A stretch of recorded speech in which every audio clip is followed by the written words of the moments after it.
Welcome to this regular meeting of the Nacogdoches Independent School District Board of Trustees. Let the record show that a quorum of board members is present and that notice of this meeting has been legally posted in accordance with the Texas Open Meetings Act. Board members T.D. Howarth, James Irvin, and Zeke Martinez are not here at this time. Mr. Martinez and Mr. Howarth are at work, and Mr. Irvin is ill. Let's keep him in our thoughts and prayers. Please remember that items do not have to be taken in the order shown on the agenda. And please join us in turning your cell phones to off or some type of silent mode. I will now ask Mr. Green if he will lead us in an invocation. Our gracious and most powerful Father, we thank you for all the things that you give us on a day-to-day basis. We pray that as we hold this meeting tonight, that we will always keep you in our thoughts. And we know that wisdom always comes from you.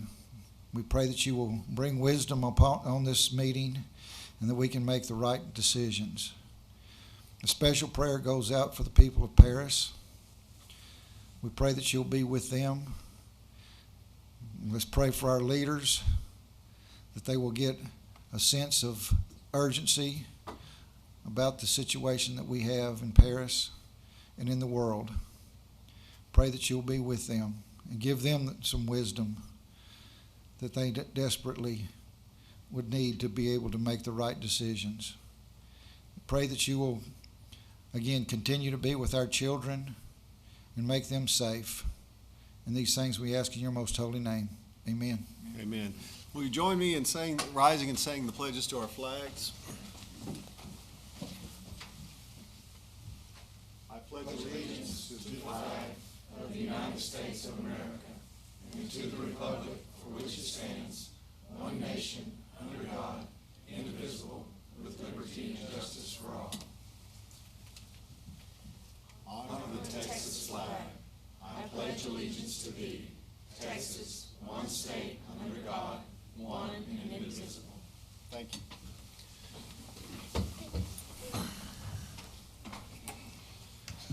And now we have student recognition, and for that, I will call on Nicole Stewart. This is All Region Choir from McMichael Middle School. Good evening, President Davis, board members, and Dr. Hayes. Every year, over 600 middle school students audition for the Region 21 All-Region Choir. The top 50 male students and the top 150 female students are chosen to represent their district in the choir. Students given this honor participate in a clinic and concert held this year, November 15th, at ETBU in Marshall. The honor choir rehearsed all day with a special clinician from the DFW area and performed in a combined concert that night.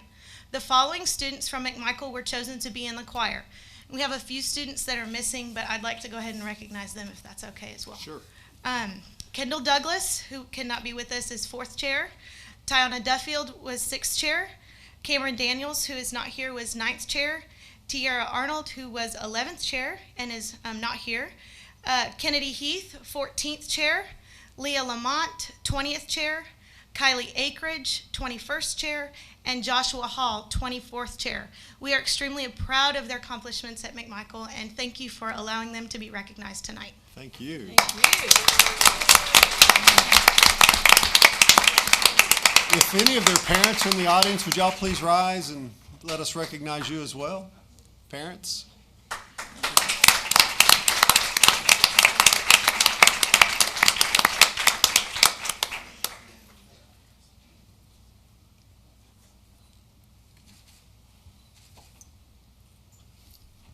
Thank you and good job. More pictures. Stand by. John? All right. Thank you very much. Thank you, Ms. Stewart. Thank you. And now it's the All-Region Choir from Mike Moses Middle School, and we'll ask Miss Mary Turner.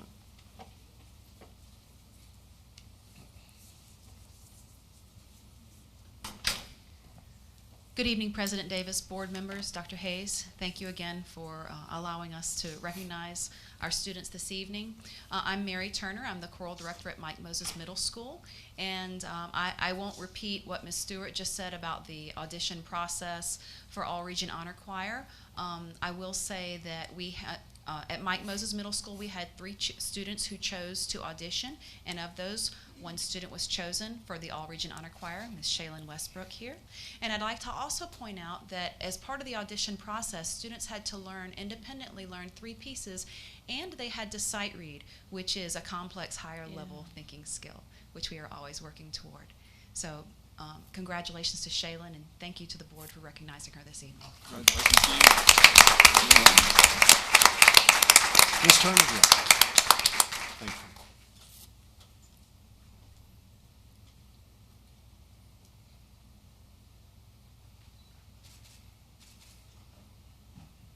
All right, any parents, would you stand? Thank you very much. And next, we'll recognize the cross-country regional qualifiers from the high school, and I'll ask Ryan O'Neill and Ashley Dodd. I guess just Ashley. Good evening. Coach O'Neill couldn't be here because he's gone with basketball. I would just like to take the privilege of recognizing these students. If any of y'all were out early in the morning, y'all saw them up very early. You know how it is to get kids up. They're up at 6 every morning for practice, and on the weekends, we had them there at 5 leaving for meets. So good dedication through them. Also, I'd like to say they're great leaders. Every time we went out to eat, we always had people in other communities come up and tell us how well-mannered they were and how respectful and polite they were. So that's great to hear about your athletes representing your community. All right. The first person is Eduardo Acosta. He got 10th place at the district meet and qualified for regionals. Wow. So, congratulations. Also, our girls team, they qualified for regionals and got 3rd overall in district for the team placing. We also had Asher Ramirez. She got 10th overall in the district, so she, as an individual, went on to regionals as well. Our other girls teams were Vanessa Gutierrez, Martha Mendoza, and we had a couple not be able to come with us tonight, Flores Almeza, Hannah Sanchez, and Allie McClellan. Thank y'all again for letting us recognize these kids. Thank you, Ms. Dodd. Ms. Dodd.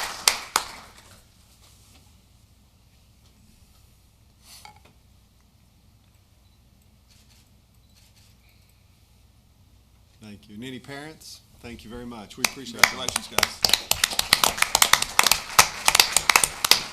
And next, we have the art competition from NHS, and for that, I'll call on Mandy Clay. Hello, good evening. My name is Mandy Clay. I'm the art teacher at Nacogdoches High School. And this year we were really excited when Tango Mango contacted us and wanted to showcase some of our student work. So we have 7 students that we want to recognize this evening, 2 that are here, Kyle Woodall, Josue Panamino, and the other students that are not present are James Ainsworth, Janet Acosta, Jerome Johnson, and Stephen Boyd, and we just want to congratulate them for doing an excellent job. And their work will be hanging in Tango Mango until I think right after Thanksgiving they're going to take it down. So it'll be there. You guys should And go can check you it explain out. what Tango Mango is? Oh, I'm sorry. Tango Mango, they serve smoothies and sushi. It's a really wonderful place to go and eat and have a snack here in Okay. town, and they really wanted to support the arts Great. and our students. Thank So, you. Perfect. Thank you.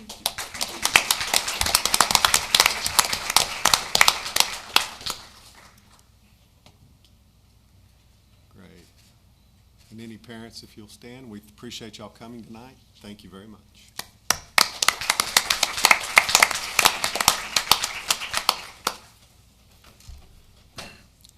This is the time which the board has set aside to receive citizen comments. Individuals wishing to address the board should have completed the form located on the table by the entrance door and provided to me prior to the meeting.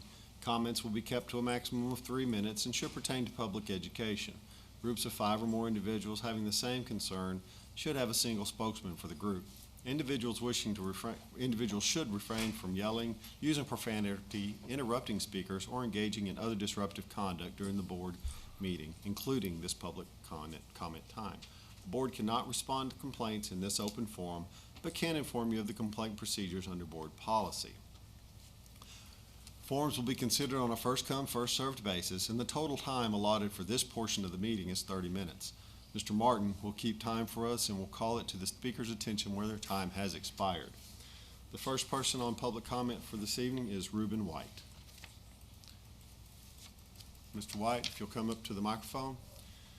The next person will be Willie Garrett. Mr. Garrett, if you'll be ready when Mr. White is complete. Ms. Garrett, I'm sorry.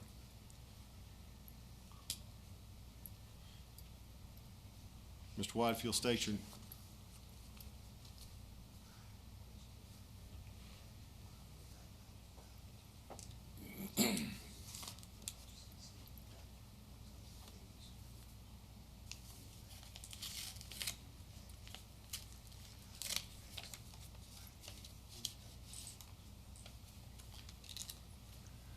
Good evening, ladies and gentlemen. My comment is, I've been driving bus since '94, and I wasn't allowed this year because my supervisor thought otherwise. And I wasn't allowed to take the physical. I had talked to Mr. Martin a couple of days before, and he called me back, said Mr. Lampkin said that the doctor gave me some papers to bring back, and he gave me so many days to bring them back, which was a lie. I faxed the papers to the doctor and I took them back. That's why I'm glad they had the dates and the time on them. And I wasn't allowed, my doctors released me to go back to drive. And I wasn't allowed to go back.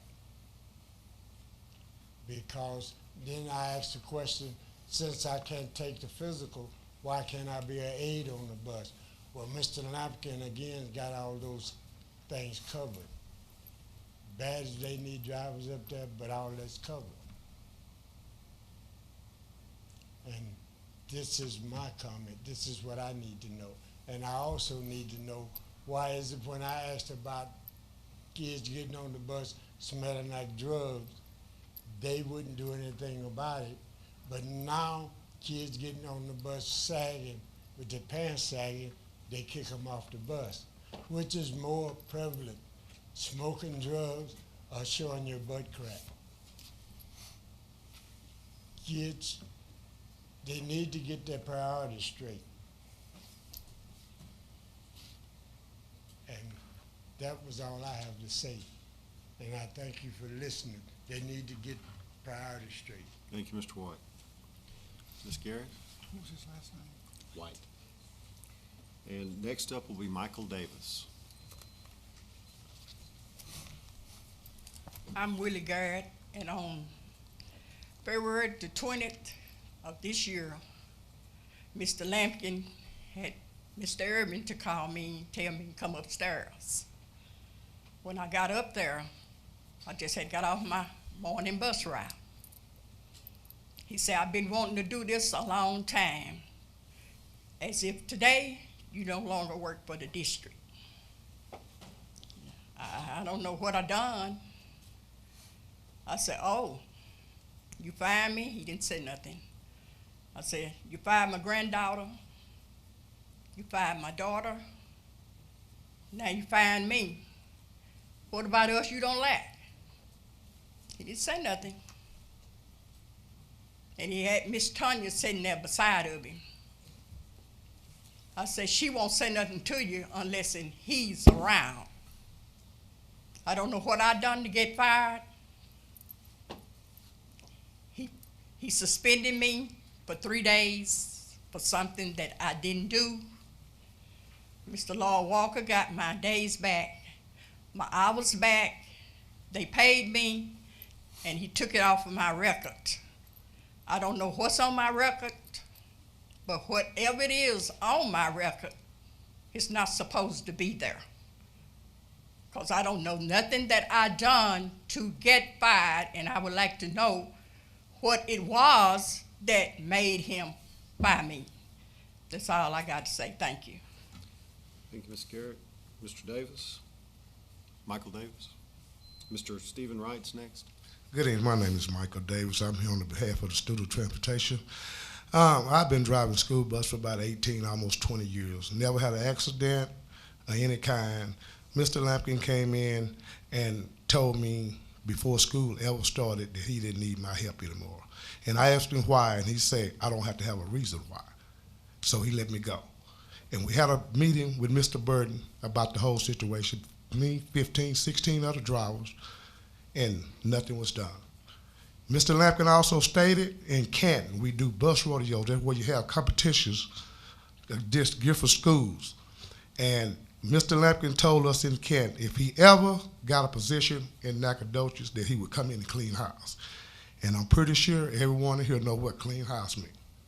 Other than that, I don't have nothing against Mr. Lampkin, but I couldn't work for him no more. And I love driving buses. I love kids, and I've been doing it for almost 20 years.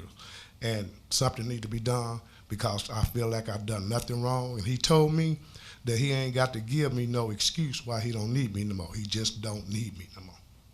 That's it. Yeah. Thank you, Mr. Davis. Stephen Wright?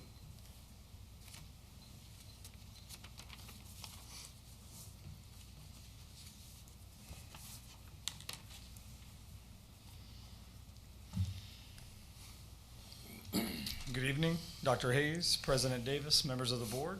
I'm Stephen Wright, a Nacogdoches ISD parent, teacher, and taxpayer, and I speak on behalf of myself and Eric Ewing, Dr. Heather Olson-Beal, Amber Teal, Angie Nicholas, Shantae Teal, Damian Yarborough, Sean Lucina, David Espinosa, Marcy Natardis Fields, and former board member Ron Watson, and many others of the Nacogdoches community that are a part of the Friends of Nacogdoches ISD.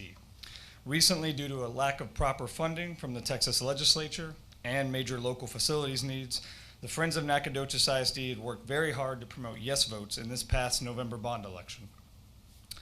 As you know, this bond would have constructed 2 new elementary schools, including a new carpenter, an expansion of McMichael Middle School, my campus, and provide long overdue deferred maintenance in other areas. The bond was part of a community-wide effort spanning several months of input and planning. Make no mistake about it, this was a worthy investment, a plan that would have addressed many needs of our students at a relatively low cost to us, the taxpayers of Nacogdoches ISD. Our organization would like to thank the 4 board members who understood these needs and supported the bond, and we want to thank Mr. Green, Ms. Rushing, Reverend Irvin, and Mr. Martinez. Our group did a lot of good work in the short amount of time we had. We conducted 3 Saturday block walks to register potential voters and spread the word about the bond. We phone banked thousands of voters.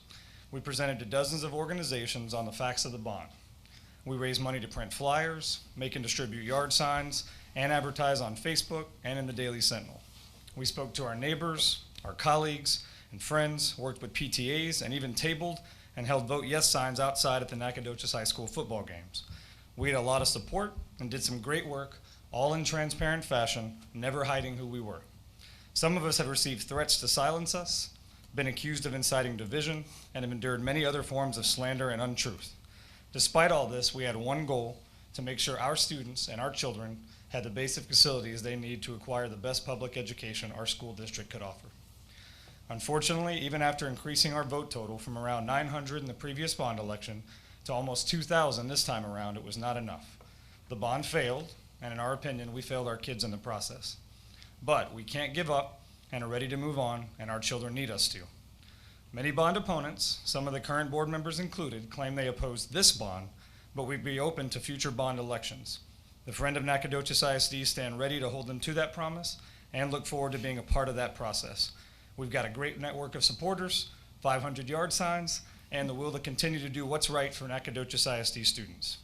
We admit that we don't need division, but a unified community and a unified solution, and that begins with a unified board of trustees to set the example for the rest of us. We are Nacogdoches ISD, and we will continue to fight the good fight for our students, for our children, and for our community. Thank you for your time. Thank you, Mr. Wright. Next, we have information items and reports. We will begin that tonight with the superintendent's report. Dr. Hayes. Thank you, Mr. President. First off, I'd like to begin with a sincere compliment to our students who were recognized earlier tonight and their sponsors. We're fortunate to have so many students, so many more that were not brought here tonight, who represent our district so positively every day. Anyone who's wanting just a little pick-me-up during the day, just to feel better about the next generation, I encourage you to let me know, let one of the principals know, and we will show you around and our campuses to what we believe are some of the best students in Texas. So please, if you have doubts about that, if you have doubts about the next generation, let me know and we'll walk around and I'll show you that you'll be proud of the students here in Nacogdoches ISD. One of our student athletes, Brandon Jones, has made the final ballot for the Subway Super Team. He's in the running board as a defensive back to make the Super Team from Subway. Voting is taking place now, every day, through December 31st. It's a little bit different than a regular election. You can vote every day in this one. You're allowed to vote every day, one vote a day until the deadline again on December 31st. Please go to, I'm going to give you a website real quickly, texasfootball.com/Subway Super Team, all one word, Subway Super Team, and vote for Brandon. He's in the defensive back category, so you'll have to click on it several times before you get there. But Brandon is a wonderful young man, very good young man, and a talented football player. So please, I encourage you again to go to texasfootball.com/Subway Super Team every day now until December 31st. I was telling the board a little bit earlier, a couple of the board members actually, that we owe a huge thank you for our technology department this week. They worked extremely hard in the face of some very tough challenges. When the storm moved through on Monday, early Monday, we had a major technology outage throughout the district. We had a fiber break, whatever that means. I was just told that's what it was. And, I understand kind of fiber and breakage, but when it gets into details, I don't understand so much. But determining the location was a huge challenge for Jason and his team. Mr. Wiggins and his team worked long hours Tuesday morning, I believe, until 1 a.m. To get it fixed. They got most of us back online that day, but some sites remained out. They continued to work until finally, I believe they located the break yesterday over at the Tanglewood area. That kind of is appropriate, isn't it? Tanglewood and the breakage, the tree actually fell on the thing. So I appreciate you guys, and I hope the board will join me in recognizing these guys for their commitment. I know it's their job, but it's not necessarily their job to be up here until 1 o'clock. So, but we needed to get report cards out this week, and the only way that we could do that was by that committed technology team. So Jason, your team, thank you very much for that. And also for our teachers, thank you for the hard work that you did, realizing that there was a little bit of a challenge there, but you were very patient with us and overall. But Jason, thank you. Thank you. That leads right into our Glad to Be Here award. This is the second month we've given a Glad to Be Here award. We said we were going to do this at the beginning of the year. This month we had over 10 people nominated by our team of employees. The selection was difficult because of the quality of nominations. This month's Glad to Be Here award recipient is Zachary Simpson. Zachary is a member of our technology department, and the recommendation for Zachary goes a little bit like this, and I'll just read briefly a couple of sentences. Zachary was over helping one of our employees at Student Support Services. This is the support behind the District Support Center. Zach volunteered to help. He was patient with me and waited to be sure the problem was resolved, all with a smile on his face. In the process, he reduced my stress level and allowed me to do my job with efficiency. People like Zach make me glad to be here.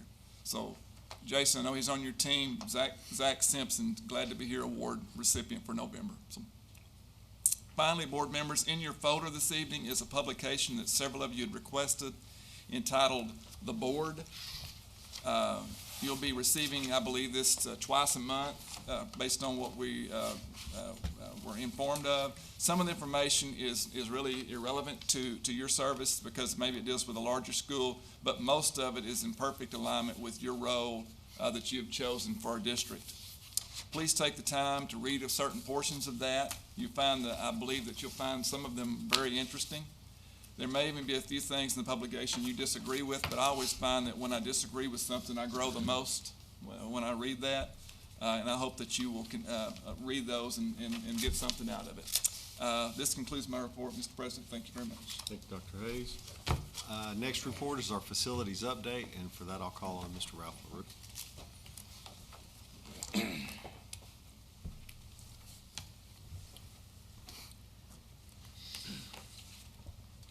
Good evening, President Davis, board members, Dr. Hayes. There's a nice picture of a mud puddle for you. That's Reggae. We've had some weather the last couple weeks, and particularly a couple days ago. It slowed us down over at Reggae. However, we are still moving forward. That wall is completed now at the kitchen. We're ready to put the veneer brick on the outside. You really can't see that, but their steel work is up. We actually just finished roofing that. The roof inspection is over.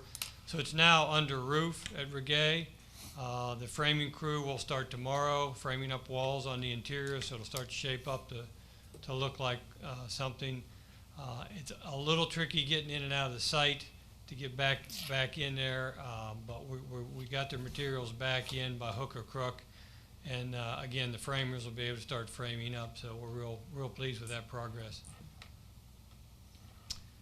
That is not going to mean a whole lot to you. That is a roof vent at Mike Moses. The roof at Mike Moses is a steel roof. And most of us think of steel roofs as something that just lasts forever. Not really the case. In particular, the penetrations through the roof's a little bit over 20 years old. Penetrations and the material around those penetrations is kind of given up. And we're in the process of piecemealing section by section of roof penetrations. And then you see that rust there in the middle of that picture. Pretty much all of McMichael's roof has got, Mike Moses. Thank you very much, Dr. Hayes. Pretty much all of that roof has got rust on it. So we're really looking at a pretty serious time crunch on that. There's a lot of different ways to look at replacing or you can encapsulate that roof with a spray-on. You can now overlay a membrane. You don't have to tear the roof off, but we're looking down the barrel at a pretty significant project when we get to that. Some other issues that I don't have pictures of. The tech center, it's just hard to capture a picture inside, and it's moving so quick. It's all framed up. All the classrooms are moving along very well.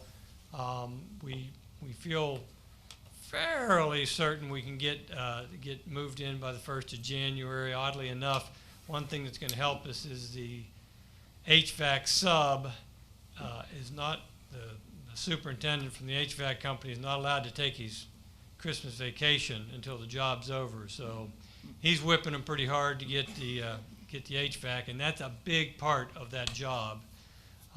So the grid work is starting to go in on the ceilings in the classroom. It's really starting to shape up. If you walk in there, you can definitely see that we've got some new building there. I mentioned the Mike Moses roof. We had a pretty significant rain this week, which demonstrated to us that many of our roofs had significant issues. For the principals that are in attendance tonight, I thank you for your patience. I think pretty much everybody in the district had a roof leak. We've done what we can. We're working diligently. We started today getting a roof contractor out to try to identify what's leaking, where it's leaking. It's so difficult because where the water is coming in the room is not necessarily where the leak is, so we are working diligently to try to track down those leaks and get them patched. And some of it's not limited to just roof leaks. We have some significant window leakage. The mortar needs repointed. So we've got some challenges as far as weather tightness on our building. Today we wrapped up a lot of the cleanup from that big storm. We've still got some gutters we want to finish out, but we got most of the runoff and the debris collected up, so things look pretty presentable at most of our campuses. Are there any questions I could answer? Is the roof at the tech center still having problems? Yeah, the roof contractor is scheduled to be in tomorrow. It's warranted, so we feel it needs a second coat, needs another full coat, rather than just going around thinking that this is the spot, and this might be another spot, and this might be another spot, because they're kind of scattered around. We're pushing for a recoat. That's where we are in that. Thank you. Mr. Baruch. Next, we will have an Emmeline Carpenter Elementary and Intermediate School update, and for that, I'll call on Roxanne Lathan and Sandra Dowdy.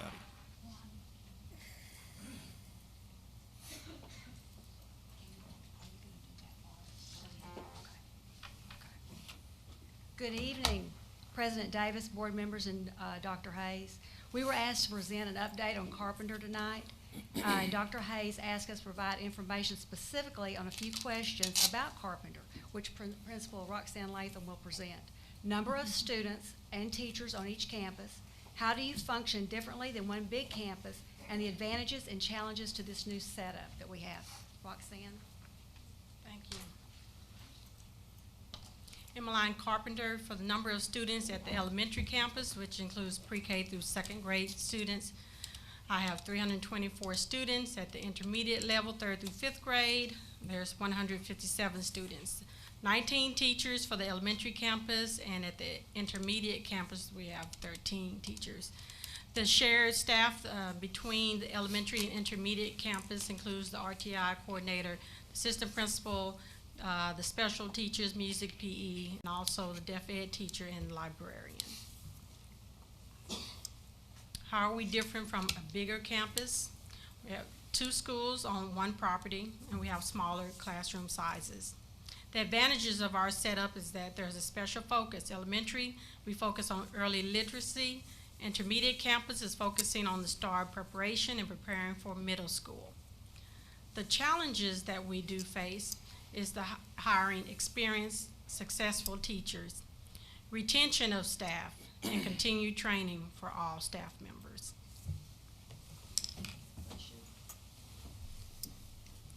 This was your report. Do you have anything? Can you see a difference from that? Yes, because of the targeted instruction that we need to have to help prepare our students. It really does take 2 principals in order to stay in those classrooms and really focus on those teachers and what they're doing and what our students are doing. And so it really is very helpful. Okay, well, I'm concerned, and I appreciate all your hard work and the innovation that this represents, and we want to keep updates and keep our eye on what's happening there. Thank you for your hard work. Thank you. All right, these teacher numbers, I'm looking at the number of teachers you've got, the number of students you've got. It's looking, and I know it's hard to do this straight off because you got teachers that are doing different things that aren't necessarily, that are intervention teachers and things like that. Because the numbers what you gave gives a 17-to-1 for your pre-K through 2, and you've got a 12-to-1 on your intermediate. What is the actual numbers in those classrooms? If I walk into a classroom, what am I going to see? I believe at the most you might see 15 students at the intermediate campus. What about at the early childhood through 2nd grade? Early childhood, you will see, well, we have a little bit larger number of students in our classrooms, anywhere from 17 to 18 students.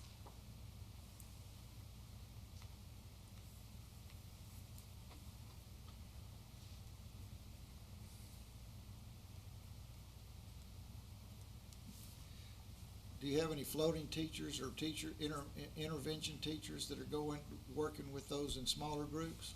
Yes, sir. We have reading interventionists and math interventionists for the elementary campus. And for the intermediate campus, there's the math and science interventionist and reading interventionist. Now, is Mr. Wall working with y'all also? Yes, sir. He is. Have you seen a difference in your benchmarks compared to this time last year? We've had one benchmark. There's one coming up, and for second grade, we still need to see some improvement, and we're working on that.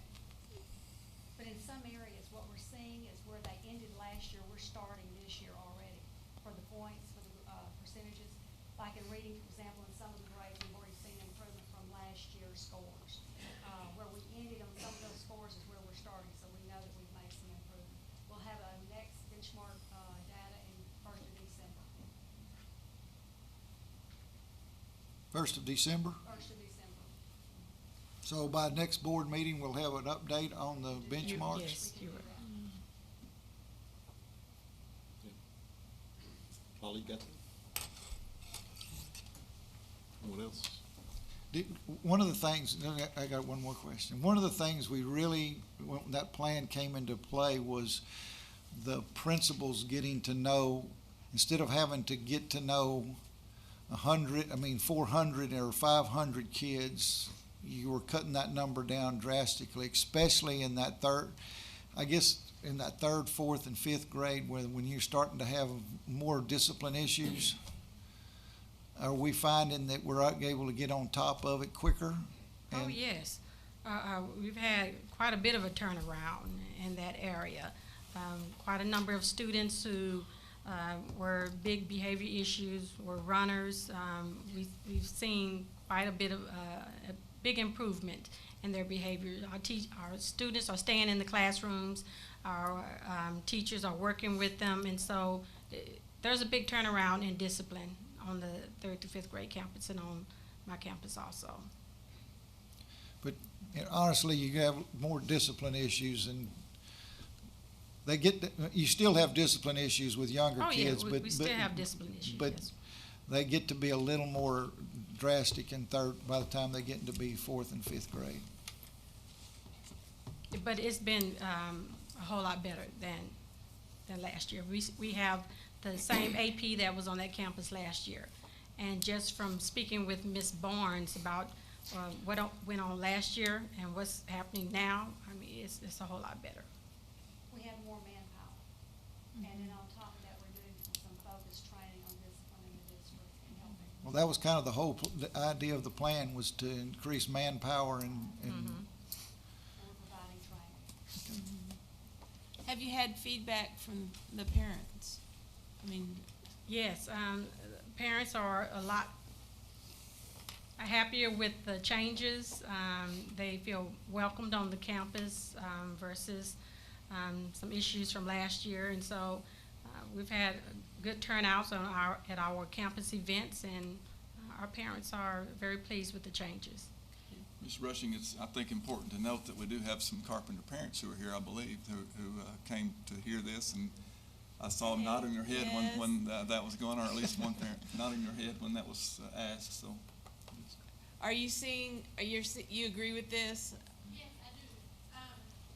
Last year we weren't allowed on campus. This year we can actually go to campus. It's easier to get to your principal versus just having one principal. We're able to just say, okay, we need this person, and they can come quicker. Parent involvement has been amazing this year. Good.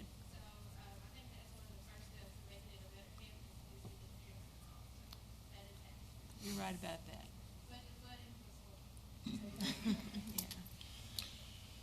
So, ma'am, I take it that you would agree then that handling these discipline problems has increased the academic performance? Yes, there is a correlation with that because the kids are able to stay in the classroom more. And that takes better leadership on the campus? Yes. Okay, thank you. Thank you. Anyone else? Thank you Thank you. both. Thank you. Look forward to seeing you next month. And next, we have our annual student nutrition update from Robin Thacker.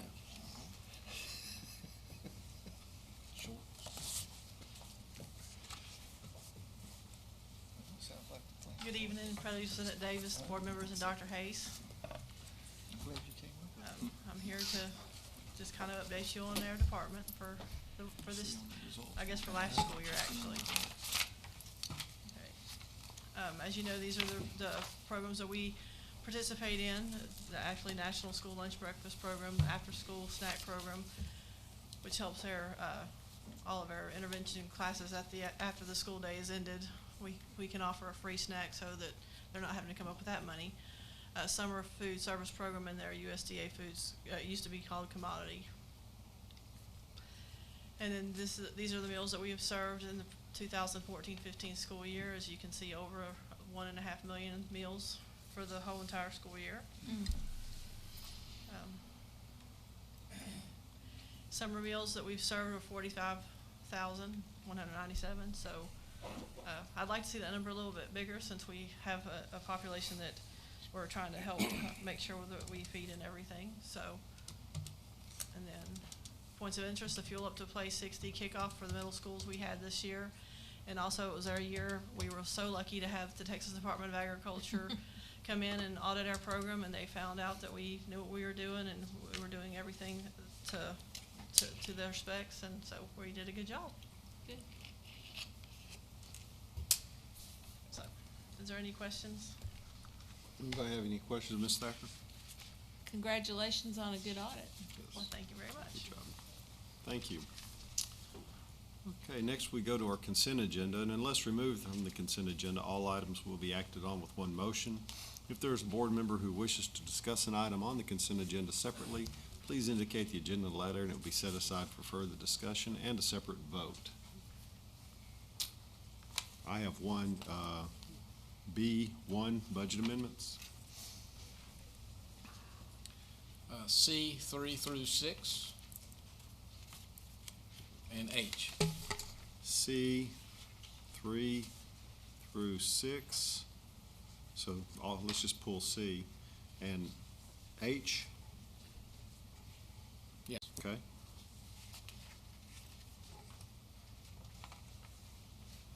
Anyone else?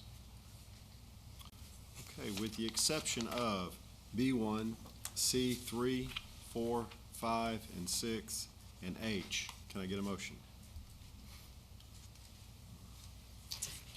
I make a motion that we approve the consent agenda of the letters that you mentioned. Okay, we have a motion. get 'em, for Holly? consent. You got them? Yes. Okay, we have a motion for Ms. A second. and a second for Ms. Rushing. All in favor? And that's unanimous. Thank you, board. Next, we go to B1, budget amendments. What page is that? Just a moment. What's that? 49.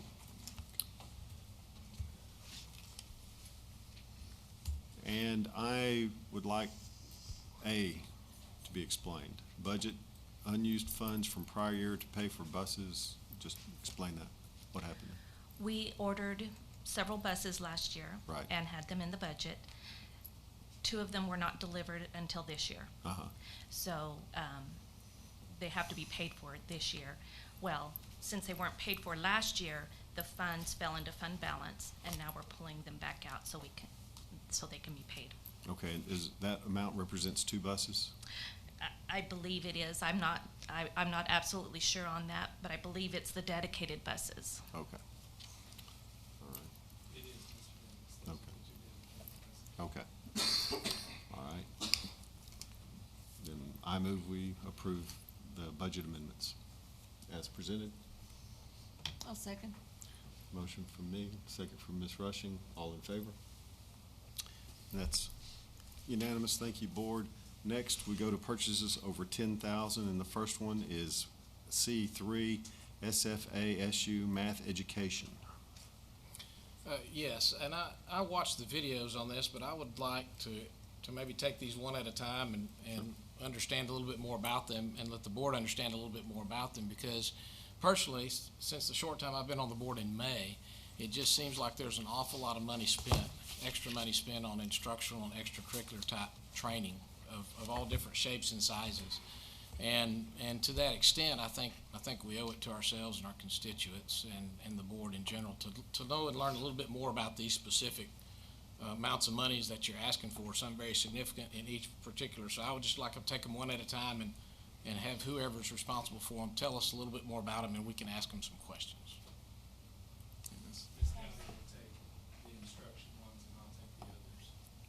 Absolutely, and Melinda can help me on some of these.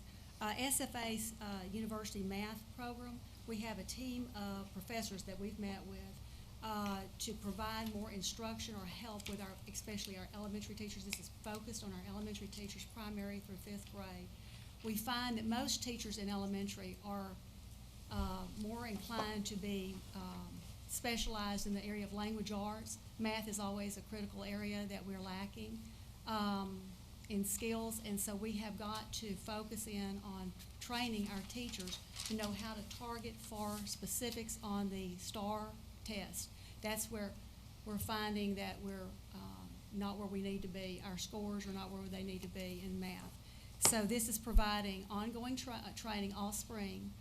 Every other Friday, they will come in and teach our math teachers in elementary for a half a day, plus provide ongoing training through telephone service, online, or face-to-face during the semester. It's just providing more intensive training. The STAR exam is so specialized that unfortunately, when the teachers come out from the university, they're not, it's general math, it's not specialized to the test.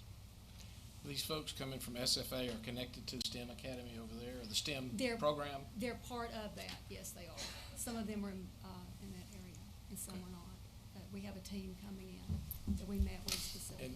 And it's your personal opinion and belief that this additional training is needed to have the students perform better on the I test? certainly do. Okay. I do. Thank you. We don't have we have a lot of training to do because we have a lot of brand new young teachers.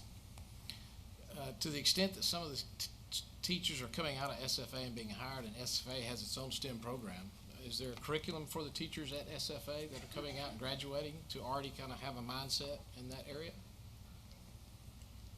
The STAR exam is just very specialized in how the questions are formatted and how we're to teach the students. And it's not just SFA. I was at Texas State for a while. And it's the same that I find in most universities. Their teaching is very general in aspect to language arts or math or whatever. They just don't come out with a specialization of how to attack this new test. And this is what they're going to help us do. This isn't teaching to the test, is it? It is not. It's our teachers lack just the general concepts, especially in primary grades, of how to teach concepts of math. They're more specialized in the area of language arts, reading specifically. We still have to focus on training and reading even though. But math is a big issue for districts all over the state. And so we have to do more training for our teachers. I know I'm antiquated, but I remember trying to find a math specialist coming out of the education department was hard to find. And the STEM stuff is coming from the math department and not the education department. That is correct. Which makes it drastically different. Right. And the training comes out of it. You're talking about Two different worlds. two different worlds. Yeah, it is. I know that in talking to our teachers, they've asked and requested more help in these areas, in every content area, to help prepare for the test. It's not just giving answers on the STAR test, it's the process that you have to go through. They want to know, the students know the process more than the correct answers. It's completely a different way of testing students. And some of our teachers just do not have those concepts down. They just don't. They're not mathematicians, and they don't have the concepts of math down enough to teach our students what they need. My understanding is that the testing is now asking kids to do processes maybe a little earlier than we've done them in the past, and there's that too. Yeah, oh yes. So concepts that maybe they were getting in the 4th grade, they're getting in the 3rd grade now. Yes, that's in math and language arts and science and all areas. We watched, I'm going to bird walk here for a minute, but we watched a lesson recently on writing. And I'm telling you, I watched, this was for fourth grade, and the level was high school, what they're expecting the fourth graders to do.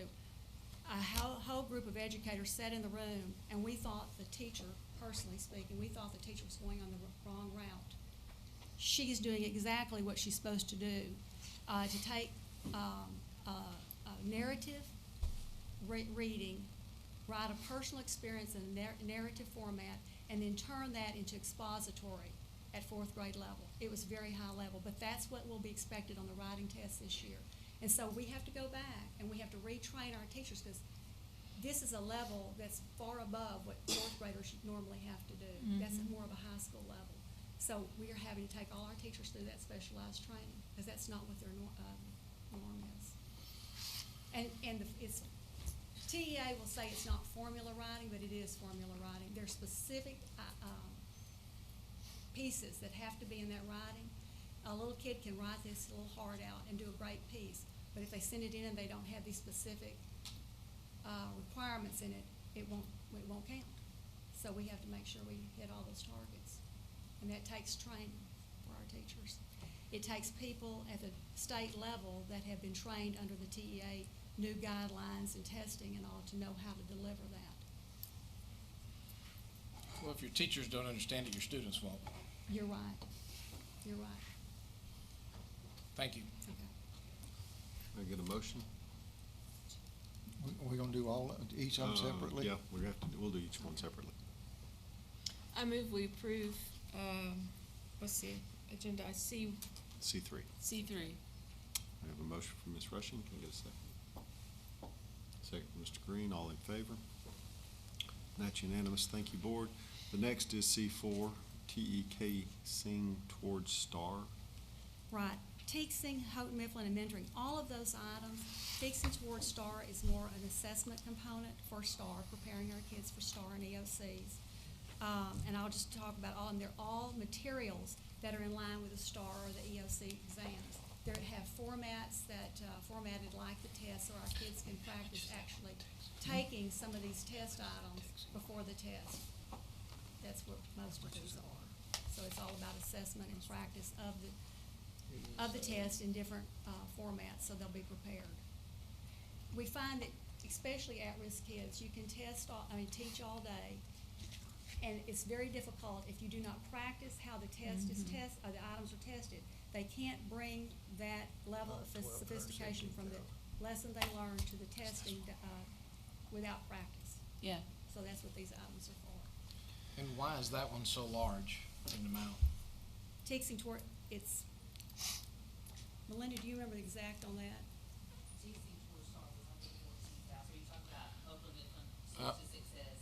Mr. Green thought that was the 117, so maybe so. I was. No, this one's $14,968. Okay. Okay, that's fine. 44 cents. Okay. I'm one ahead, excuse me. Sorry about that. I understand that. Okay. I withdraw that question to you. Okay, and I want to explain also, some of these, you'll never get me shut up, but some of these materials are also for the after-school tutorial program. Yeah. That we want to use resources that are different than during the day that they use normally every day. Is the after-school resource program, is that underway? I'm sorry? Is that underway? It will start in January. Okay. It will start in January.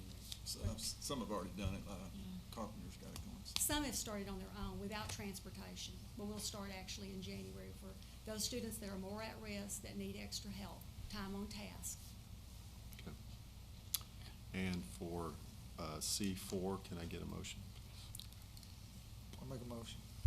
Mr. Green, motion to approve. Can I get a second? I'll second. Ms. Rushing, motion and second, all in favor? And that's unanimous. Thank you, Board. The next one, the C5 is the Houghton Mifflin. I'll let someone else say it. Houghton Mifflin. Again, that's materials for, that's our reading, that will be providing additional resources for after-school tutorials, very prescribed, very structured program to help master the test for our students. We needed some additional resources. I don't want to use the same materials that we use during the day. We want to use some additional materials for our kids. Is this the 117,000 one? I believe it is. And yes. why? And is it covering K through 12 or It covers, actually K through 5. K through 5? K And why through is it so expensive? It's a kit with reading books. It has books where math probably has just workbooks and so forth. But these kits have multiple books and so forth in them for reading. It's just more expensive. But this is for all the campuses? It's for all the campuses, yes. It's for each teacher. You have to have kits for each teacher. Okay, and is this some of the money we received in from, No, this is title. this is title money? This is All title money. This is title funds. And Ms. Dowdy, on this after-school instructional training, have you had any teachers give you feedback that sometimes by the time the school day is done, that the teachers are spent and the kids are spent and the attention level may not be where it should be? And perhaps there should be some thought to putting some of these additional resources earlier in the day and identifying the problematic sectors in the various grade levels and using those same resources and money to address those same problems in those groups earlier in the day, which also would help take care of some of your extra cost on extra transportation cost after school. Absolutely. We have right now, I've required that each campus has an intervention program with tutorials in small groups during the day. So they also have that going on to capture the kids who cannot stay after school. And that's the method I like the most. This provides extra time on task for students, though, that are needing extra help, you might say, to push for this spring to get them to pass the test. And you're sort of identifying the ones who you're trying to get them Oh, up they're to the level? identified, yes. Okay. They're identified through assessments and through teacher input, yes, and keeping it small group for the teacher. And have you had any parent feedback on the after-school instruction? I have not I- been here. Mr. Smith, there's a couple of principals out here, if you don't mind, I'd like to call on, Mr. Miller, you, Yes, last year when we did this, we had quite a few parents who were very appreciative of it. And by a lot of them picking up car rider time at 5:30 time and relaying those messages to us. We felt like it's a pretty good program for us last year. We're looking forward to making some adjustments this year, tweaking it a little bit. Last year, all the teachers, and one of the reasons probably why last year would be a little bit different from this year, last year the materials weren't supplied, so we had to, during the day, get our materials ready and run them, and teachers had to find them. I was doing them, I'm sure the other principals were too, to get those materials ready for the students to go into, to help them. So by purchasing these materials, it has lightened the load, so I've made that clear to our teachers that these materials are gonna be, ready for them. And of course, we add in some other things for those students, a little break, like, we're gonna add our clubs in there. We have an aeronautic, gentleman does the planes and stuff and online, and they actually fly planes, and he does that without getting paid. But we're gonna do some other things with the students to, that they might not have the opportunity to otherwise, and incorporate our lessons in on those. So that's another good opportunity for us to work with our at-risk students. So are you saying that purchasing these materials and these programs are helping take some of the load off of your teachers? That's our goal, because normally, like Tom said, they would have to gather the materials and come up with their own lessons again for after school. These are pre-prepared for the teachers, so they don't have to do as much work. We're using And different materials, not the same ones that we did in Right. the classrooms, so we're Right. going to completely different, so to give them a different look at what we were doing. And we're wanting a very structured program, very focused and structured program. So teachers are just not randomly pulling what they want. We want to be able to see at the end of the spring some true benefits from the kids. How about the program last year? Some of those kids, have they had benchmarks this year, and have you looked at the performance of some of those kids that went through the program last year, and have they done better? Are they ahead of where they were? We had some adjustments between last year and this year. We've had new kids, 25% changeover.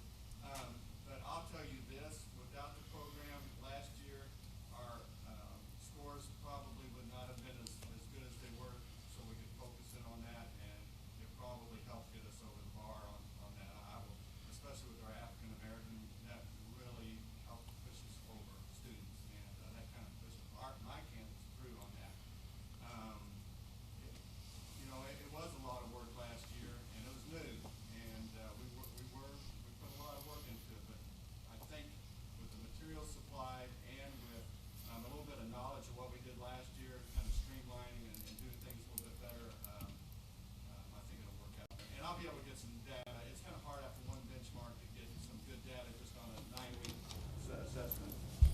last question for you. Is the extra interaction or any part of this program in your mind affecting in a positive way the discipline issues? Yes, I think so. You know, you can always cite individual cases, but I know one kiddo that came to after school, he was in 5th grade, hadn't passed any STAR. Through that, because we were working with him, we found out all he needed was an overlay, a colored overlay, and all of a sudden his reading became better. And you know, sometimes our eyes don't see white paper as well. And so just finding out certain things by working with students, a little smaller grouping, you can find out some things. So, and he passed the STAR. So, you know, one child at a time. That's a great question to ask, Mr. Smith. May I ask Ms. Jolly to respond to that as well on the discipline, Sure. Personalization side of it? Yes, sir. We were able to, in the smaller groups, we were able to build those relationships with the students and kind of get to know them a little bit better so that you can understand some of the difficulties that they're experiencing. Thank you. You know, I kind of, it's really a numbers game, because if you try to do it during the day, you're sitting there you have to hire a teacher to do that, because the only time that the kid has to do it during the day is when they're going to an elective, and that's when the teacher has a conference period. And so you're sitting there, it's a battle, so the only way you can do it during the day is to hire a teacher, and then if you hire a teacher at every campus, the price goes up considerably, trying to hire teachers to do that during the day. And the other part of it, I always look at it, is if a kid doesn't want to stay after school, he can fix it. I mean, it goes back to expectations. If you don't want to stay after school, then take care of it. If you don't, we'll just do a little longer after school. I just feel like in the situation that we're facing right now, to get campuses out of IR especially, that in my past I have found that with at-risk kids, the only thing that we can make up the time of, or loss of instructional time, is more time, quality time on task, and we have to find ways to provide that. I've watched in other districts where, you know, they had to make up huge gains. This was the only way they could do it. But again, it has to be a very intensive, structured program. It can't just be do whatever you want to do. So that's what we're trying to provide during the day and after school. And all of these are structured the same way Yes. in principle, as you're telling me. Yes, and that's what we're trying to do this year as a difference. And even the next one, we haven't talked about the Mentoring Minds at TJR with Ms. Jolly. Same concept, same principle. Yes. Okay. Those are some quality materials that are used from, we used in the other district I was in, that is used really by teachers throughout the day. Yeah, it's just some more materials that we need, resources.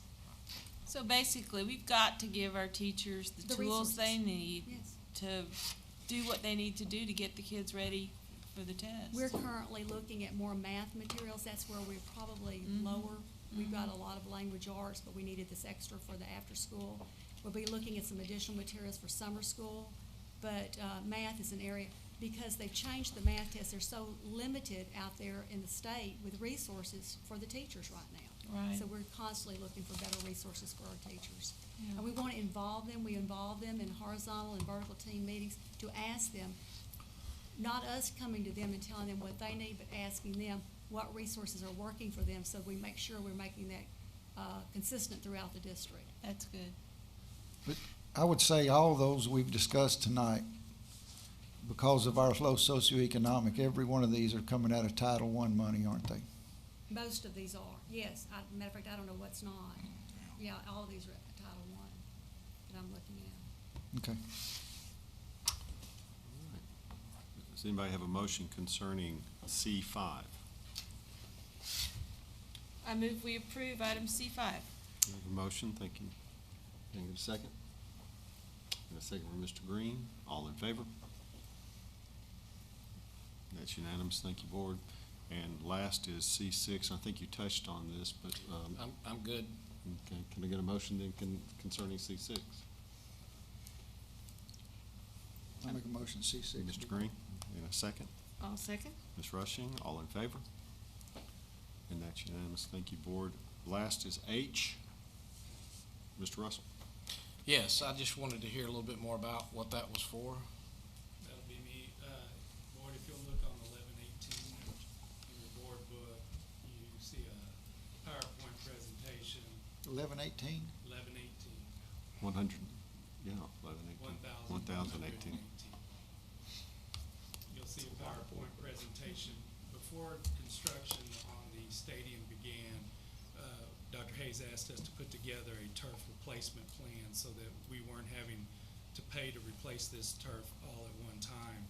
So we created something based on what we had done in 2008 when we remodeled the library, where we committed $250,000, and then each year the board would approve a supplement of $50,000 to replace library books. Well, instead of asking you to commit the whole $400,000 up front, because 10 years from now we're not sure what that price may be, we're asking to do $40,000 a year for the next 10 years. And what that will do is allow us to at least be in the ballpark of replacing the turf, as well as not take a major hit in 2025 on fund balance. So this isn't actually replacing the turf, this is designating money for the future replacement? For the future replacement, yes, ma'am. If you can see the calendar schedule up there, by the time we get to 2025, we should have $400,000, which we feel will replace that turf. The good thing is, this keeps us well above our 3-month operating expenses, and so we don't have any kind of negative. Thank you, Dr. Knox. I'm all about you saving money for future needs. Yes. All right. Then can I get a motion, Mr. Smith? I'll make a motion to approve. H. H. I'll second. Second, Ms. Rushing, all in favor? And that's unanimous. Thank you, board. Next, we'll move on to the action agenda.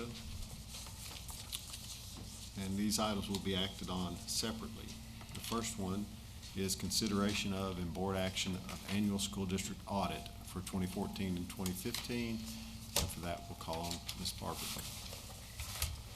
Good evening, President Davis, board members, Dr. Hayes. State law requires that school districts undergo a financial audit once a year, and it also requires that those findings are reported to the board in an open meeting. We are doing that tonight, and I'd like to introduce our auditors to you from Axley and Rohde. We have Gary Ford and Justin Matthews, who would like to present the audit to you.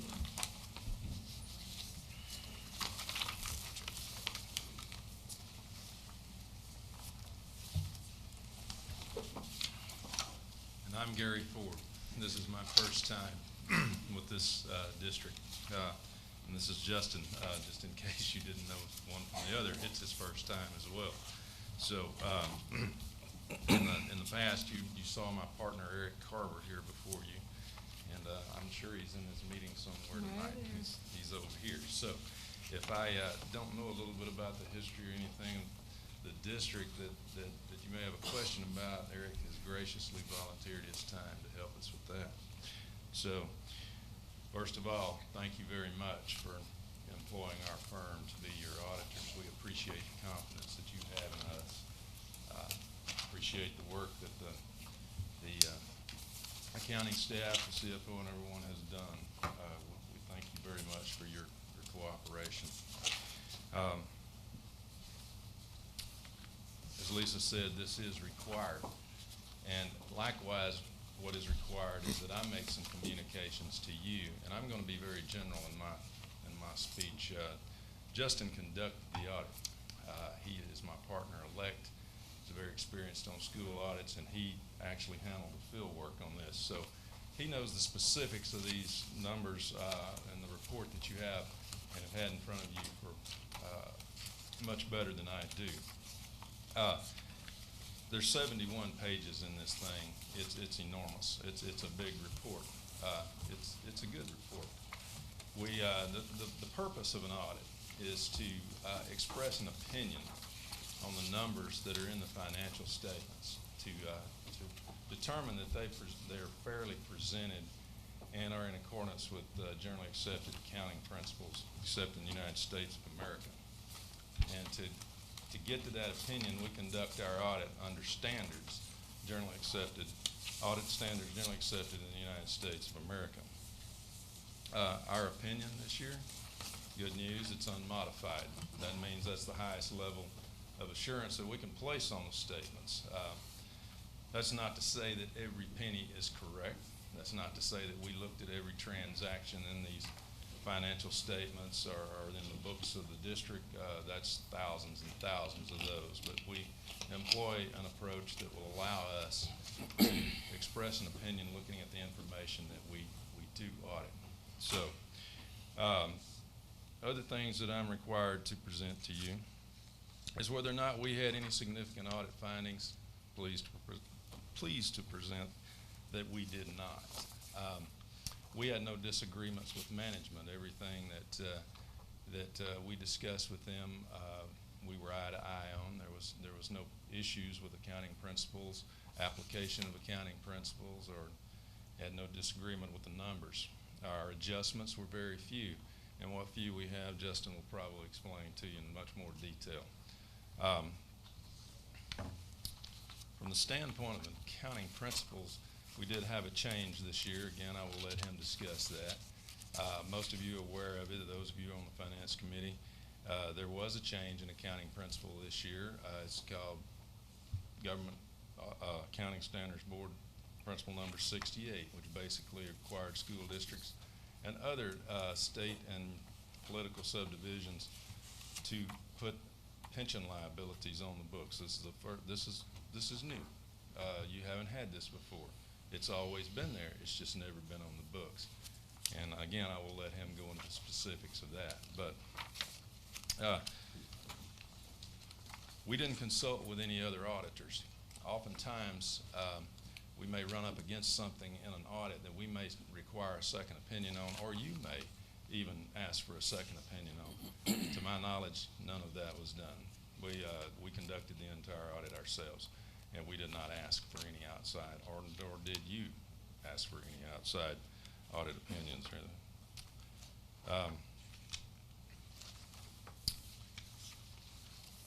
That pretty much concludes the things that I'm required to say to you, to communicate to you from an audit standpoint. I'll let Justin come up. He'll go over the numbers in brief with you. As I said, this is a 71-page report.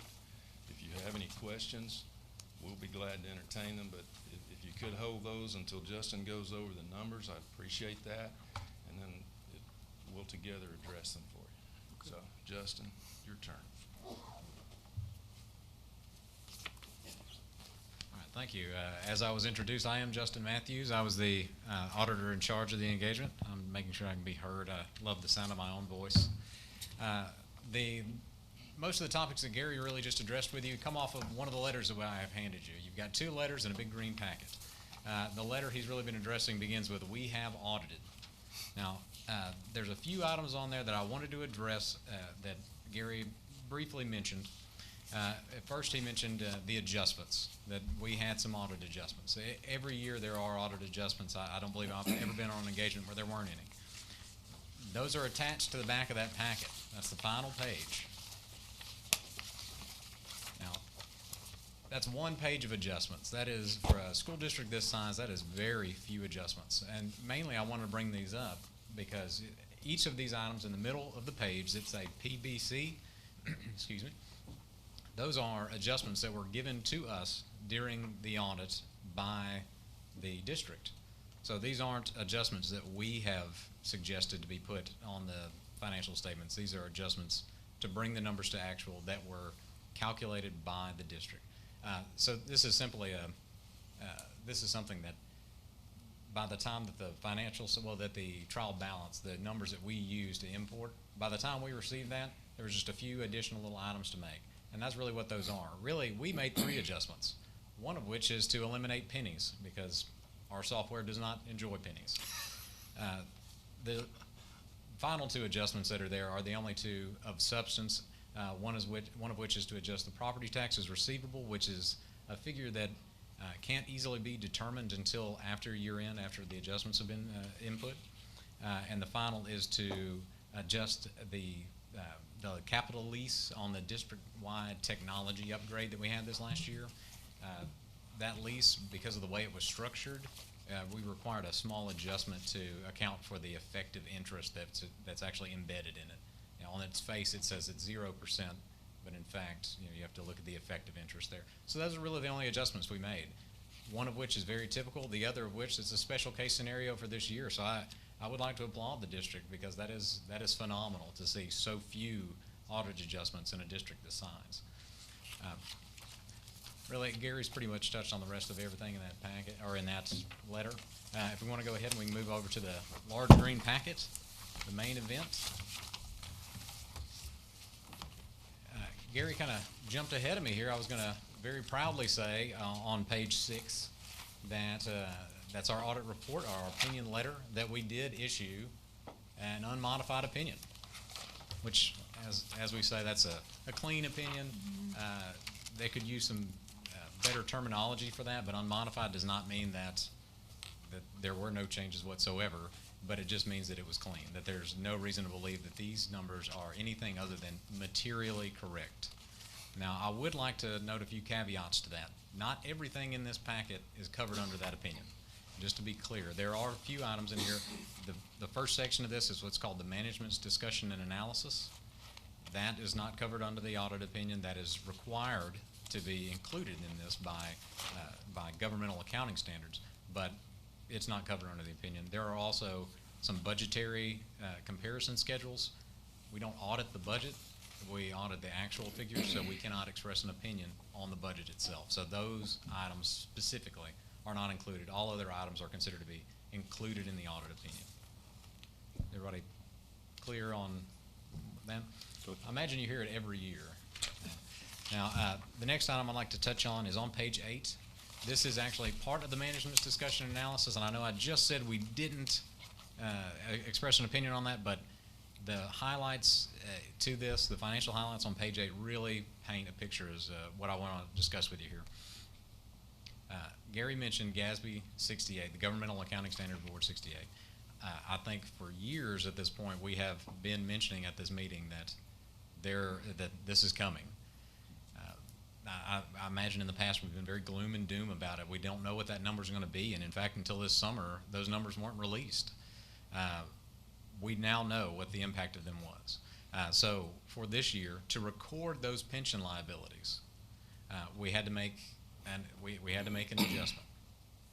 Now, part of this, and this is only for what we call the government-wide financial statements, where you record your fixed assets and your long-term debt. This is going to show up as a long-term liability. The net pension liability, which is your portion, the district's portion of the total liability for the state, is $7,695,000. Now, that's the ending balance of it. As we've said in the past, this number's always been there. We've just never known what it is. We've always been servicing this liability with our contributions each year. It's not new. It's just newly presented. It's just now manifest on the financial statements. So this does not cause a change to our operation. It doesn't cause a change to our budgeting. It's merely a new accounting standard to be adopted. This figure will change. There are lots of actuarial components to this that will prompt a change that has nothing to do with the cash activity into this plan. In fact, you are, by the state's instruction, forbidden from advance repayment of this debt due to how this debt is allocated between the different districts. So, that being said, since it has existed, we also had to book the beginning balance of this. The beginning balance is going to show up as a prior period adjustment. Like I said, that's a number that I think that when you see it on the financial statements, you see that something that says prior period adjustment, you think, well, something bad happened last year and we need to go back and fix that. That's not the case. That is the way that it was stated in the government accounting standards, that it has to be reflected. And you can see that's that $8.7 million. That's going to be your prior period adjustment. That is, in a nutshell, the large activity of the year. That's something that's new. Like I said, I know we've talked about it. Yeah. It's going to be there for every year. Each year I would anticipate naturally the liability to decrease, But bear in mind that there are components of this that are actuarial in nature. So, and also parts depend on the market and how the market is actually reacting in relation to the plan's assets. So it could increase or decrease regardless of the activity here at the district. And so, you know, I know many times we look at these and we say we want to use this as a management tool to control the activity within the district. This is one of the items that is beyond the district's control. So I know I spent a lot of time there. We probably got a little too in-depth with it for your taste, but I do feel like it's necessary to get a firm grasp of what that is, because it's large.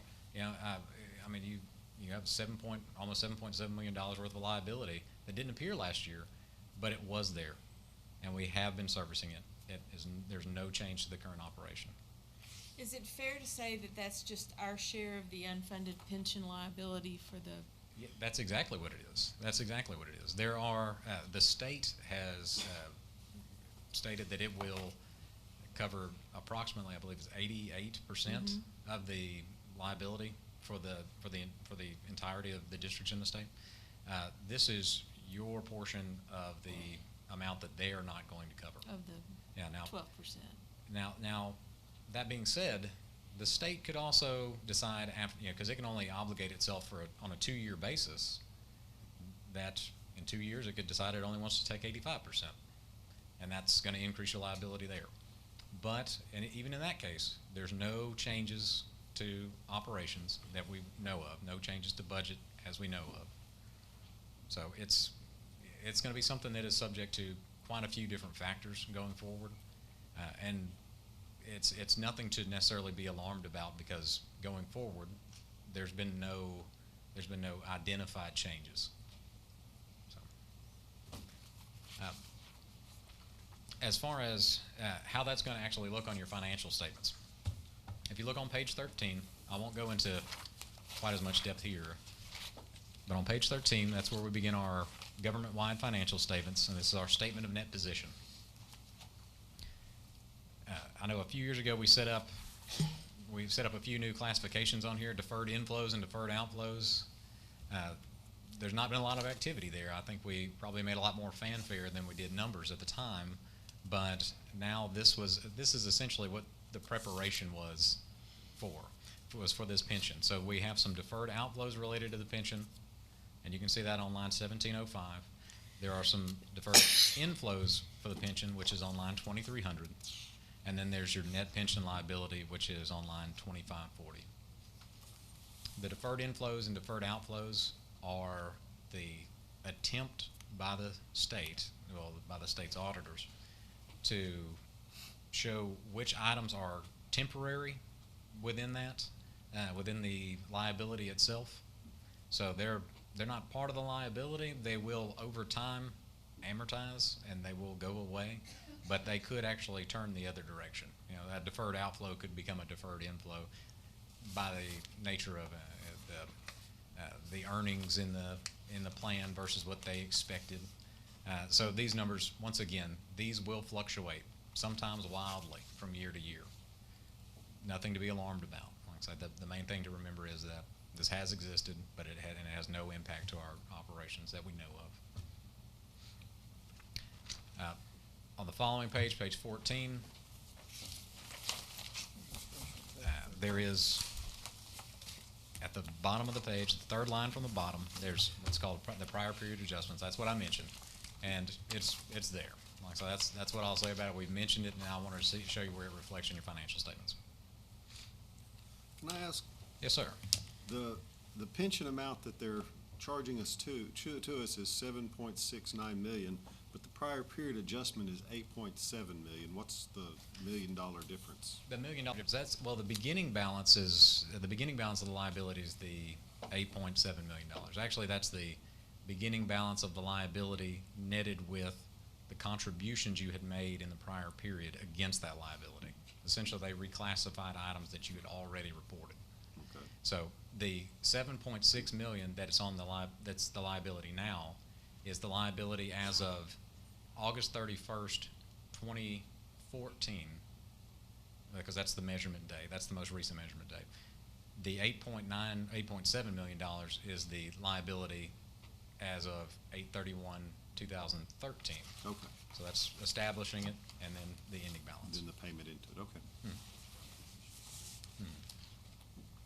Now, all right, so we've talked a lot about GASB and a lot about pensions, a lot about things we can't control.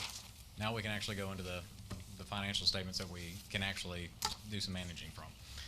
Page 15 begins our fund level financial statements. A few items of note here. Like I say, you can ask any questions you want, but I would like to say a little bit about liquidity. I know that's always a concern at a district.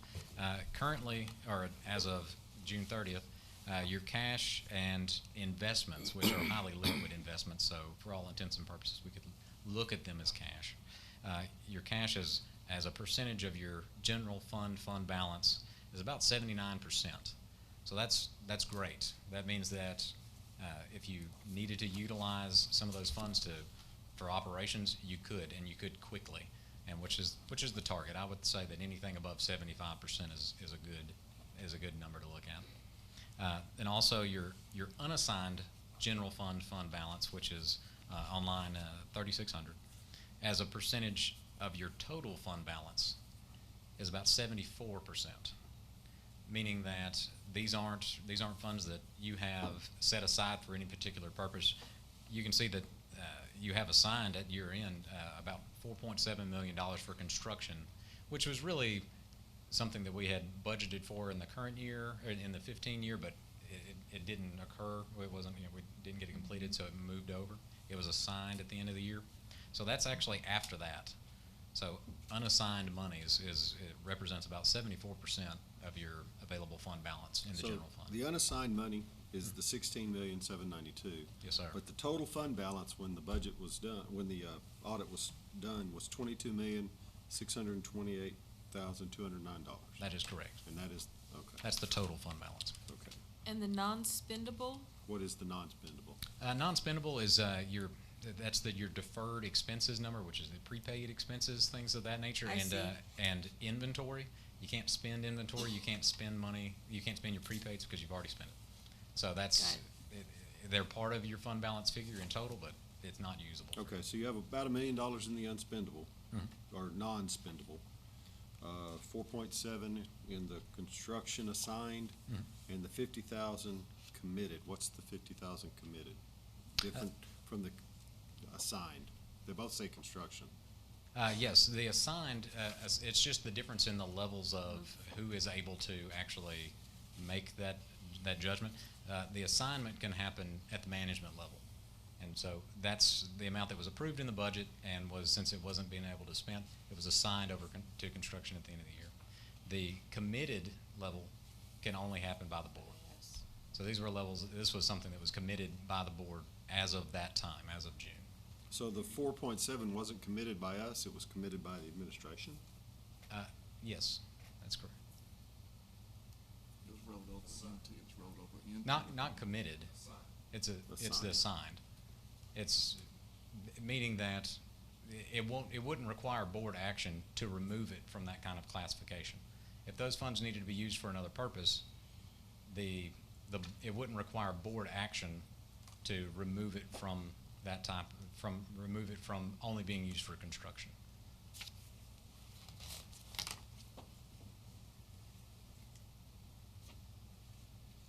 That doesn't mean it wouldn't require board action to spend it though, Tom. Correct. Okay. Okay. Just to bring their attention on page 27 of the policy financial statements, it explains the categories of the fund balance. And years ago, you would hear terms designated. Yeah. Right. Reserved. Those terms are out. The nomenclature is basically the same, except here I think it was GASB 54. Sorry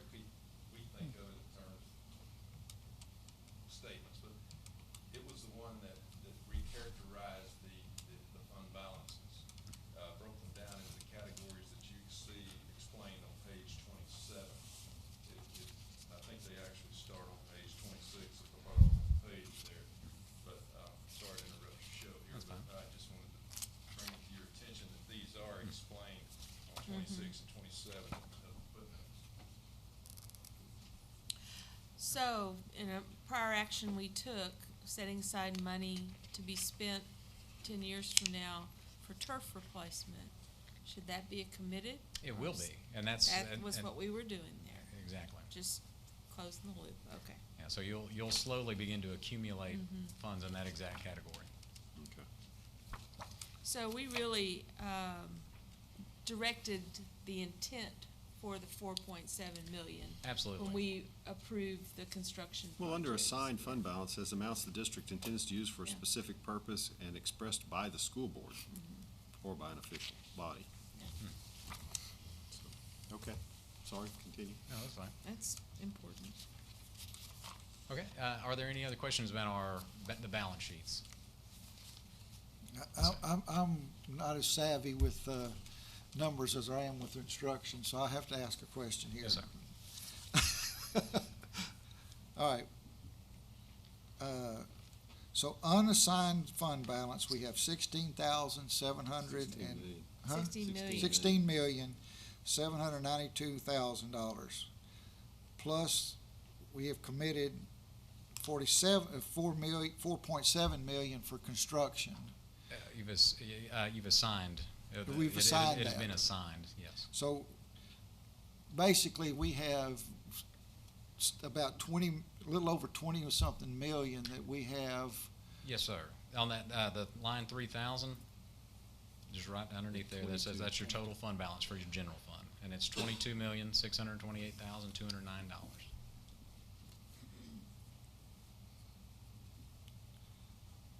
And I guess I'm asking, what is a month's expenses in our district? Well, I don't know if that's, what, how much? About 4.5 million.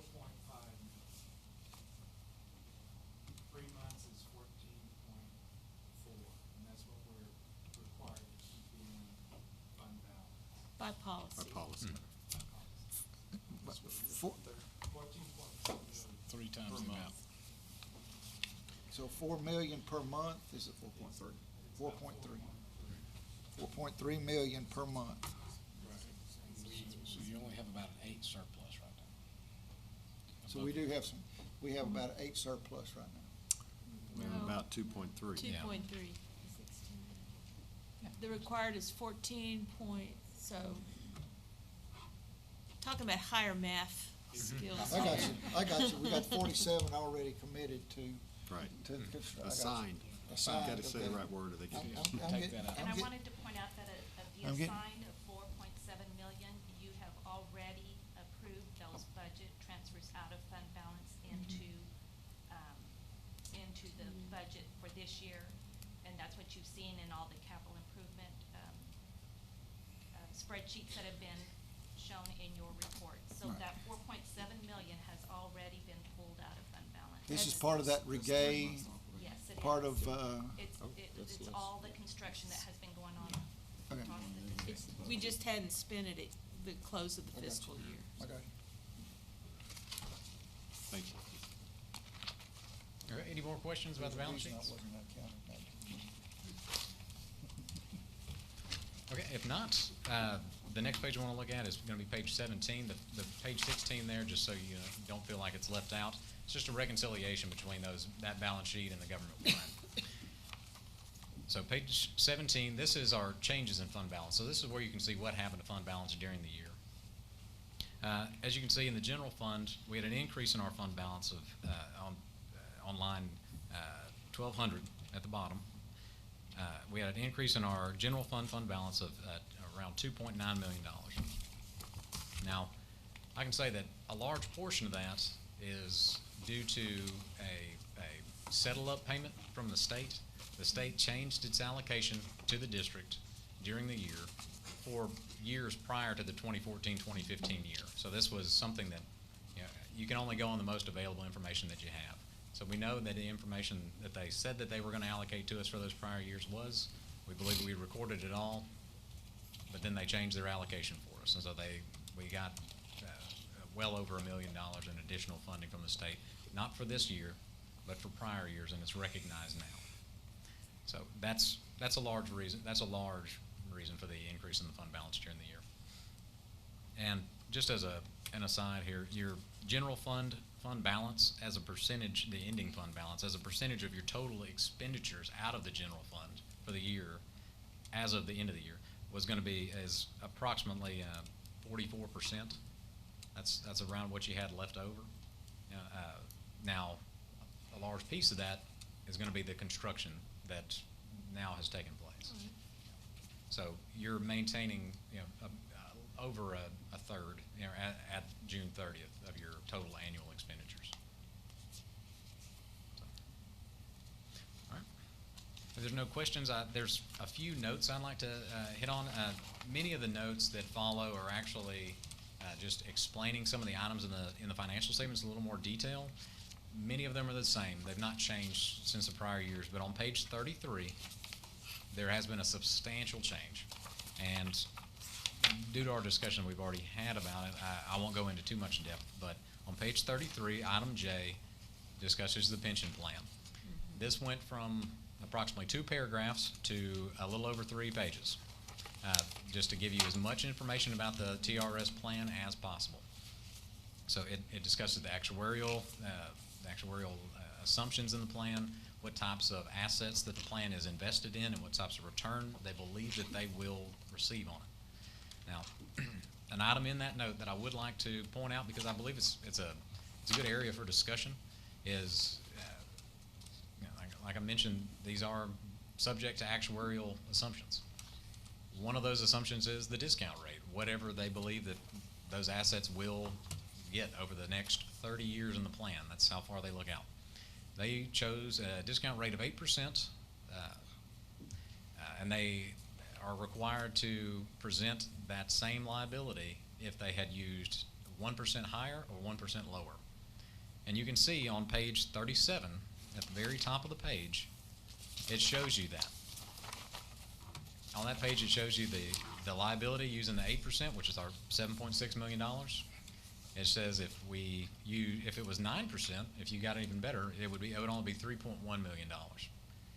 Whereas if it was 7%, it would be $13.7 million. So you can just see how, how much change can actually be can flow through to that liability with a simple change in how well those assets are doing. Now, of course, this is projected over 3 decades. So that impact is obviously going to be magnified when you're looking at that kind of a span of time. Now, like I said, there's not a lot of other usable data out of that. This is really just informative. Most of this is actually directly from the state. But if you have any questions on it, we have to answer those.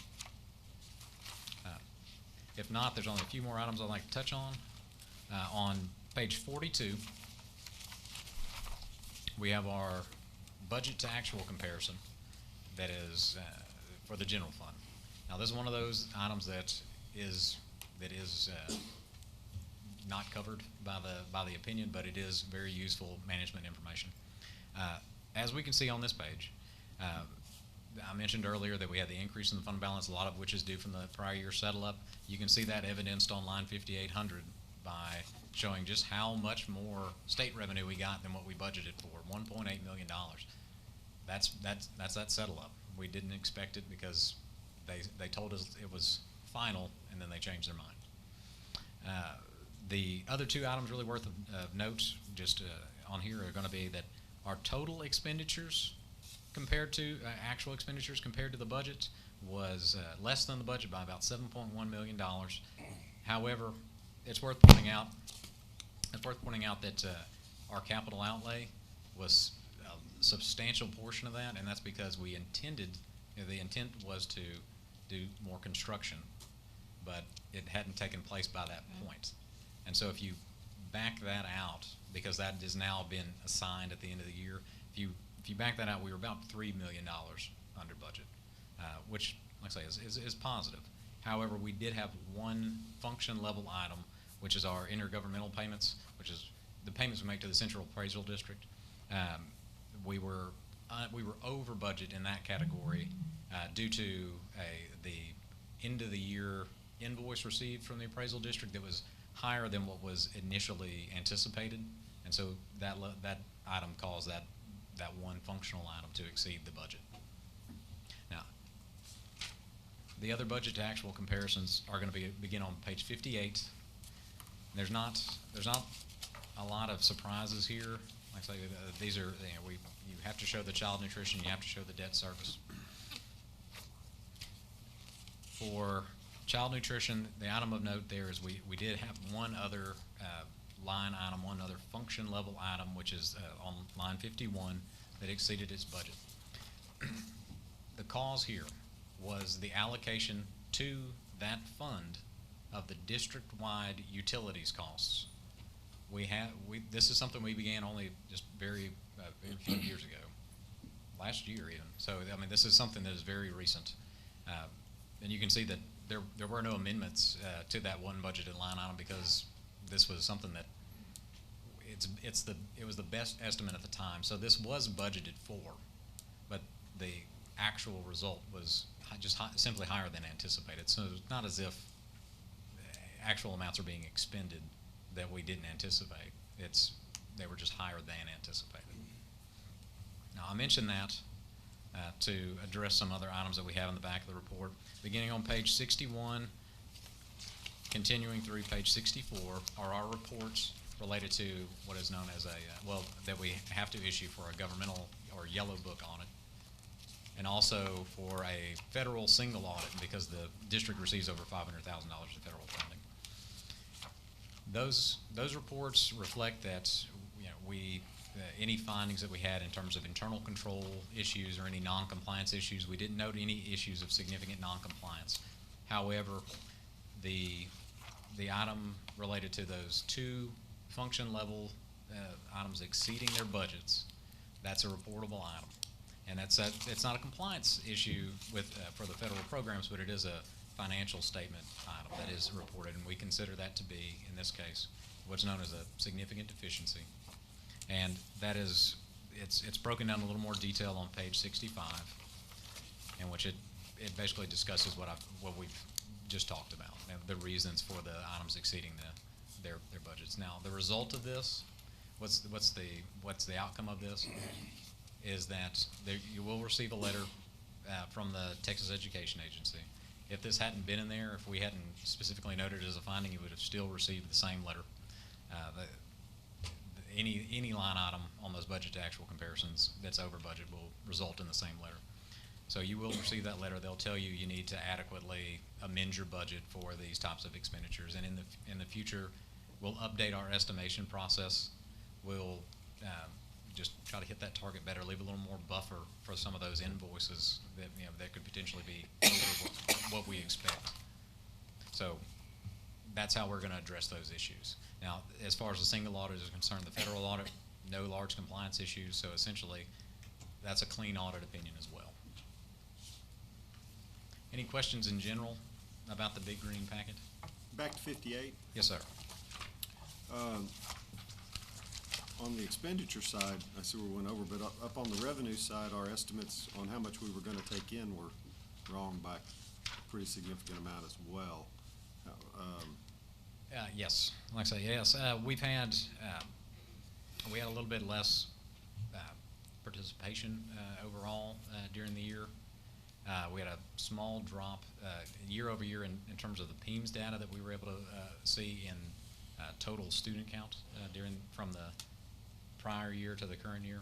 So a little, estimated, the initial estimates for what those amounts are going to be. As you can see, there was no change in the budgeted amounts. So they were based on prior year figures to the best of the knowledge available at the time. Now, as you can see, the budgeted expenditures dropped down in step. We didn't receive as much revenue, but we didn't spend as much. I mean, so it's not uncommon to see something like that. Now, I would be alarmed if we had a drop in revenue and an increase in expense, but that's not the case. But you mentioned two items in the finding. So one was the plant maintenance. One is the plant maintenance. The other is from the general fund. That's that payment to the CAD, to the appraisal district. Okay, yeah. Those are the two items. And so and it was specifically those two transactions that bumped it over. And it's always something at year end that causes something like this. And what could fix that from the appraisal district invoice it quicker? Yes. Amend the budget? Yes, like I say, you know, potentially getting invoiced faster. Each year, when you get when you know the amounts that they're going to be billing you, when you see that, you can update that estimation process for how much it's going to be, and to provide yourself a little more room in the budget, because occasionally you will get invoiced late. They will forget to invoice you, and your end of the year comes around, and you say, okay, well, we've paid everything we need to pay. So. That has I'm already addressing that in a future meeting, but I've been looking at how much it went up last year and just trying to get an estimate on how much it will go this year, and that will be a future budget amendment that will be bringing to you. Well, it's just, we have a couple of people on the board for the appraisal board, Yeah. so it might be advantageous if we knew that date so that we could maybe help that issue.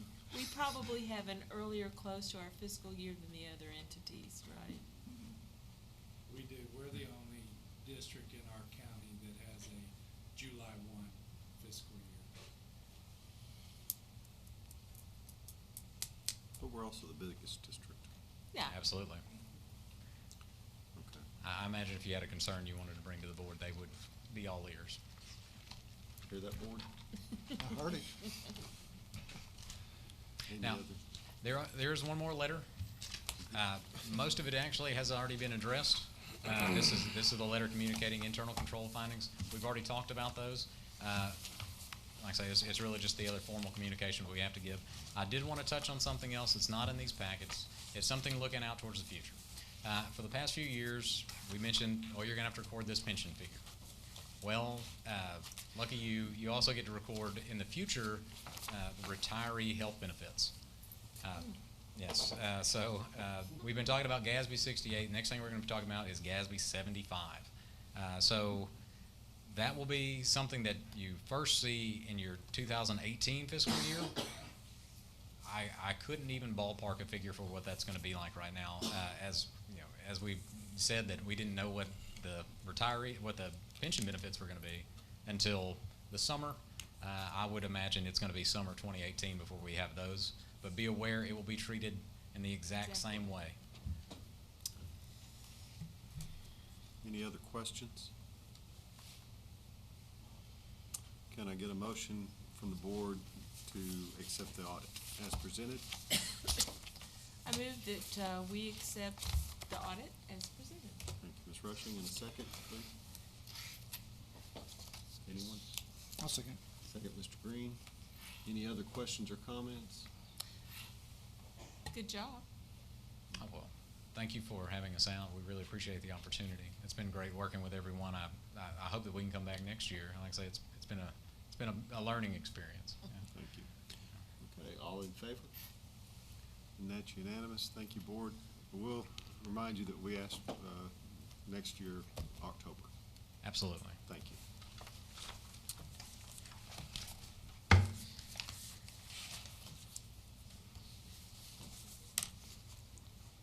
All right. Next, consideration and board action to refund